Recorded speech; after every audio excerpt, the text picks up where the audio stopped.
everyone. Thanks for joining my channel, RPGuru Tech Talk. This is Renu Prasad. If you have not subscribed to my channel, please do subscribe to watch more fun videos and also get updated when new videos are uploaded in my channel. Thank you so much. This video I'll show you how to reset your toner light counter. And so first open the cover and then turn off your printer, and then hold the go button while you turn on the printer again.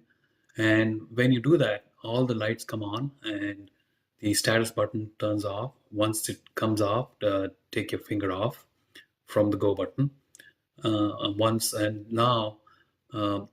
you're taking it off, all the lights go off. Now press the go button twice.